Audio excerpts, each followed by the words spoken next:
Sorry, Ben. It's great to be here tonight to celebrate Ben and Jesse's wedding. It means so much to me to have been a part of something that Ben had been waiting his whole life for. And I really think his bachelor party lived up to everything he'd ever dreamed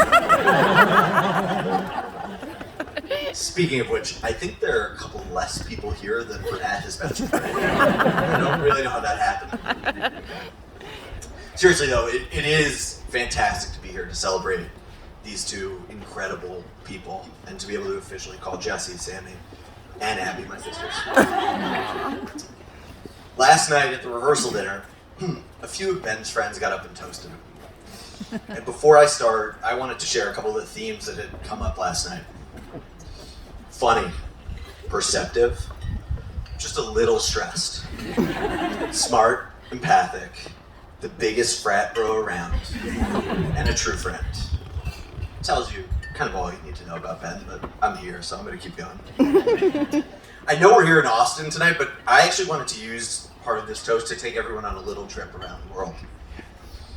But before I do, Ben's the only person I know that complains about how much vacation they go on.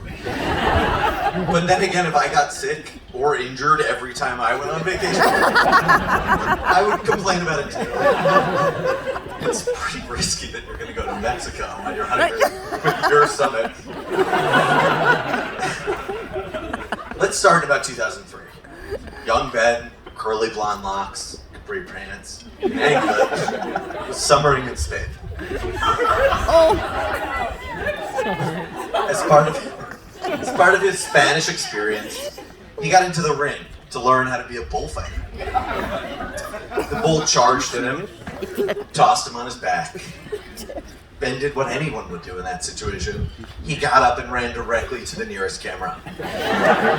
You can probably find it on YouTube. Let's now fly about 1,000 miles east and 7 years forward. A less young Ben, studying abroad in Prague, where within a month or so found himself in the hospital with a really serious illness. He had just started dating Jessie, and she visited him daily. They had just started dating. It was pretty clear to everyone in our family that Ben had met someone really, truly special, caring, and kind. Years later, they traveled to Vietnam and Thailand together. A romantic getaway for two young lovebirds. That is until Ben ate something that disagreed with him. Proceeded to, I'm just gonna say, use the bathroom on himself, on the tarmac, while boarding a plane. And actually, I know that Ben has probably told all of you the rest of the story, so I'm gonna just leave it there. This is a pretty long way of saying that we're really glad Ben has married Jessie. She's obviously patient, clearly has a good sense of humor, where that tarmac story would have gone really differently. She's also smart, thoughtful, and incredibly fun to be around. And she's invested. Because after a decade with Ben, she realized that if she was going to commit to this relationship, being a nurse wasn't enough. She's putting in the extra time and money to become a nurse practitioner so she can fully support him. I mean, what more could Ben's family ask for? Thing is though, while Ben may have gotten sick at nearly every opportunity, it's likely because he was trying to make the most of every opportunity. And that is something I think most of the people in this room have benefited from. For me, there are dozens of examples over the years where I've been lucky enough to be on the end of Ben's drive to seize the moment. But there's one that sticks out in particular. It was my birthday about 5 years ago. Ronnie and Ben threw a little surprise party for me. In the morning of, Ben found out through some secret Instagram post that Dave Chappelle was doing a surprise pop-up that night at about midnight.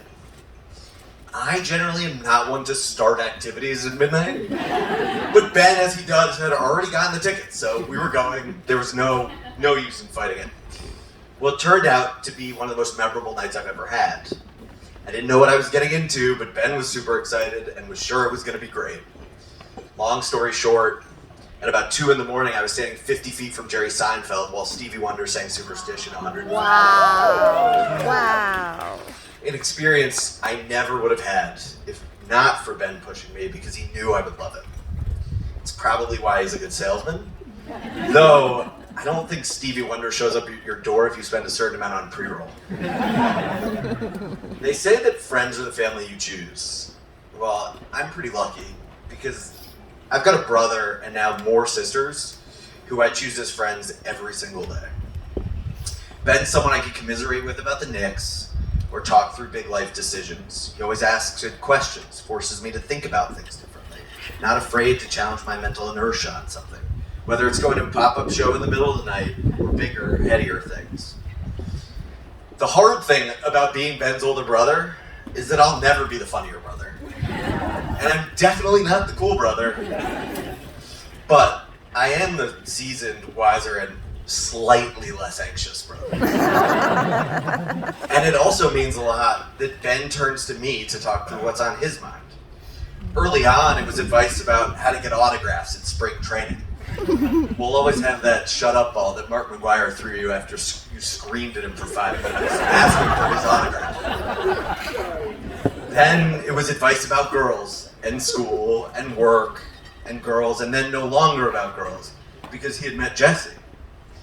Watching Ben and Jesse together, what's exceptionally clear to anyone who has spent any time with them is that they absolutely bring out the best in one another.